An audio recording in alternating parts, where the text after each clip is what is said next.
Look up to the sky. Is it a bird? Is it a plane? No, it's something so utterly unhuman that it's making Russian soldiers surrender to Ukraine in droves. Whenever Ukraine sends this, it results in Putin's troops waving the white flag as they desperately try to avoid imminent death. Sinister and unfeeling, this is something that Ukraine unleashed time and time again over the winter, and it's going to become an even more important weapon than it already is in 2026. Have you guessed what we're talking about yet? It's Ukraine's drones, and they've been forcing Russia's soldiers to give up throughout the winter. Ukraine's Defense Minister Mikhailo Fedorov provides the details in a March 7th X-Post. This winter, more than 100 occupiers laid down their arms thanks to the work of unmanned units. Every captured soldier is an opportunity to bring our defenders home, Fedorov declared. We'll get to the second part of his statement in a moment.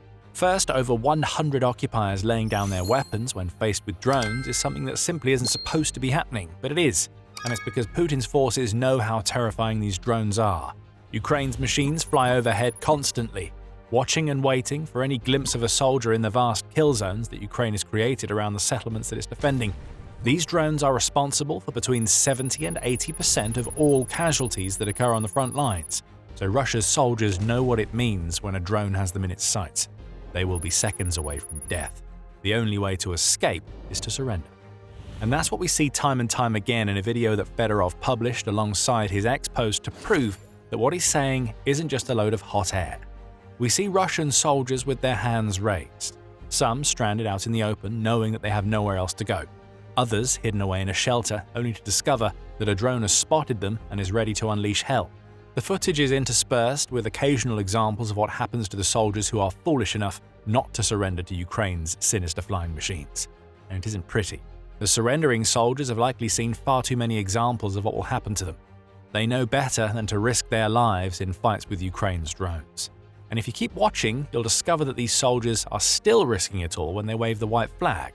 But before we get to that, we said that these sorts of drone surrenders shouldn't be happening. At least, they've never really happened in any other war before, as traditional surrenders usually occur when a soldier or unit has been backed into an inescapable corner by a much larger force.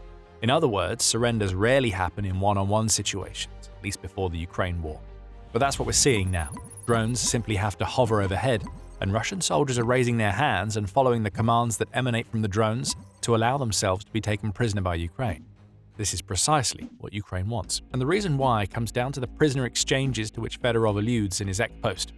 It will be all too easy for Ukraine's drone operators to simply zero in on the Russian soldiers that they located on the battlefield. They've done it plenty of times before, and continue to do so to the tune of eliminating thousands of Putin's forces every single month. On March 5th alone, Pravda reported that Russia lost an estimated 900 soldiers during the previous 24 hours, which reinforces the fact that Ukraine's small metal monstrosities are the biggest dealers of death in the entire war. After all, remember we said 70 to 80% of casualties being caused by drones. This means that between 630 and 720 of the casualties Russia experienced in just 24 hours came at the hands, or should we say, bombs and kamikaze strikes, of Ukraine's drones. Bumping up the Russian casualty rate is never a bad thing for Ukraine. But now Ukraine is able to use the terrifying reputation that its drones have developed to get its hands on something even more valuable than yet another Russian name in the obituary column. By taking prisoners, Ukraine gives itself something to trade for the lives of soldiers that have been captured by Russia's forces. Right now, prisoner exchanges are really the only sort of semi-peaceful activity that occurs between Russia and Ukraine on the battlefield. So drones capturing over 100 Russian soldiers during the winter alone provides some much-needed bargaining power to get more Ukrainian soldiers home and potentially back onto the battlefield. In fact, we've seen one of these prisoner transfers occur recently. Just a day before Fedorov revealed what Ukraine's drones managed to achieve during the winter, Al Jazeera reported that Ukraine and Russia had completed a 2-day prisoner swap that saw each side receive 500 of its captured soldiers. Were any of the soldiers that Ukraine's drones caught part of this exchange? We don't know for sure, but it seems likely. And if they were, we see the ultimate irony that Ukraine's machines that are so scary to any Russian soldier who comes across them are the indirect saviors of Ukrainians who might have wasted away or been tortured to death as Russia's prisoners. But by now you might be wondering how all of this works. After all, we just told you that the traditional way for soldiers to surrender has nothing to do with drones. It couldn't have. Drones, although they have existed long before the war, have only really emerged as a viable all-purpose tool during Ukraine's defense of its territory against Putin's aggression. And it's in boosting that defense through innovation and new drone designs that Ukraine has been able to develop the capability to capture prisoners without one of its soldiers having to be present at the moment of capture. There are several examples of how this can be done. Artificial intelligence, or AI, plays a role in some cases. On January 27th, United 24 media reported that one of Ukraine's AI-powered ground robots had managed to capture a trio of soldiers during a combat operation. The robot in question was a droid TW7.62, which was built by DevDroid and being operated remotely by a Ukrainian soldier who is part of the country's 3rd Separate Assault Brigade. Without risk to our fighters, the mission was completed remotely. The exchange fund has been replenished. This is what modern warfare looks like. Robots on the front line, people safe, the brigade said when announcing the capture. The droid TW7.62 is a remotely operated unmanned ground vehicle built on the UNHUMAN platform. That's a pretty big incentive for a Russian soldier to surrender right there. Just imagine a big hunk of metal that you can't stop with small arms fire, bearing down on you with a machine gun that could shred you apart in seconds, and you can guess why arms would be raised in a heartbeat.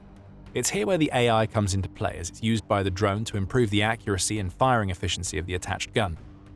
Perhaps Russia's trio of surrendering soldiers had just seen Ukraine's ground drone destroy their comrades with unerring accuracy, and they decided they wanted no part of that fight. Regardless, it seems that the drone was used to lead the surrendering soldiers to Ukraine's position, where they were officially taken captive. And that seems to be the crux of how this all works.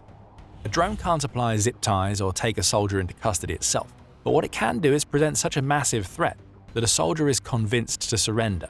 Then, after the soldier disarms himself under the threat of the drone that is staring them in the face, they are led to where Ukraine wants them to be, so they're taken captive. That seems to have been what happened during an incident upon which United 24 media reported on February 17th. In that instance, a pair of Russian soldiers initially surrendered to one of Ukraine's drones before convincing 3 more of their comrades to do the same thing. And how did Ukraine make it happen? United 24 media says that the drone in question was equipped with a loudspeaker through which Ukraine blared warnings about what was going to happen to any Russian soldiers found in the North Slobozansky direction that it was patrolling. Russian soldiers, we know where you are hiding. We are giving you one last chance. In 1 hour, your shelter will be completely destroyed. If you surrender, you will live and return to your families. All your groups that moved with you yesterday have already been destroyed and are lying in the fields, came the message from the loudspeaker. This is propaganda turned into real power. And the worst of it for Putin's soldiers is that they know that these warnings are 100% accurate. They've seen comrades die in droves to Ukraine's drones. So an unhuman weapon delivering such a pointed warning is something to be taken seriously. In this case, 5 Russian soldiers got the message. Then they followed the drone to a safe place where they could surrender. At least most of them did. United 24 media reports that other Russian soldiers fired on one of those trying to surrender, which offers a little hint about something we mentioned earlier in terms of Putin's troops taking their lives into their own hands when they wave a white flag. It's a damned if you do and destroyed by a drone if you don't situation, and we're about to dig a little deeper into it. But before we get to that, there's plenty more where this came from. If you're getting value from the military show, don't forget to subscribe so you never miss our videos. So how are Russian soldiers taking their lives into their own hands when they surrender to Ukraine's drones? After all, it seems like the worst of their experience should be over, right? They haven't been blown up by a drone, and they're on their way to the relative safety of a Ukrainian prison to wait it out until they're traded back to Russia. If only it were that simple. To say that Putin takes a dim view of Russia's surrendering soldiers would be an understatement. Russia's leader is a man who believes that everybody he sends to the front lines should be willing to fight until the very end for his cause, and if they find themselves in an unwinnable situation, they should kill themselves before they're captured. This isn't hyperbole. In December 2024, UKR Inform reported that Russian soldiers were being given instructions by their commanders on how to commit suicide if they were at risk of being captured or surrendering, which just shows you how little Putin values the soldiers that he's sending to Ukraine. If a Russian soldier can't go through with eliminating themselves and instead surrenders to Ukraine, then any number of horrific fates might await them. The best of these fates is a lengthy prison sentence forced upon them by the Kremlin. To Putin, voluntary surrender, like what we saw in Fedorov's video, is a crime worthy of extreme punishment. We learned that on April 15, 2025, which is when the Moscow Times reported on Russia issuing a first official prison sentence to a soldier who had voluntarily surrendered to Ukraine. That soldier, named Roman Ivanishin, was a junior sergeant who was stripped of his rank and told that he would have to serve a 15-year sentence for the crime of not allowing himself to die in Ukraine for Putin's power fantasy. Now, take a guess at how long the sentence for murder is in Russia. If you guessed up to 15 years, you're a winner. Under Article 105 of Russia's Criminal Code, murder with no aggravating circumstances is punished with a sentence of between 6 and 15 years. There are larger sentences for murder with aggravating circumstances, up to and including the death sentence. But that doesn't change the fact that Ivanishin received a sentence reserved for some of the absolute worst in Russian society, all for the crime of attempting to surrender to Ukraine.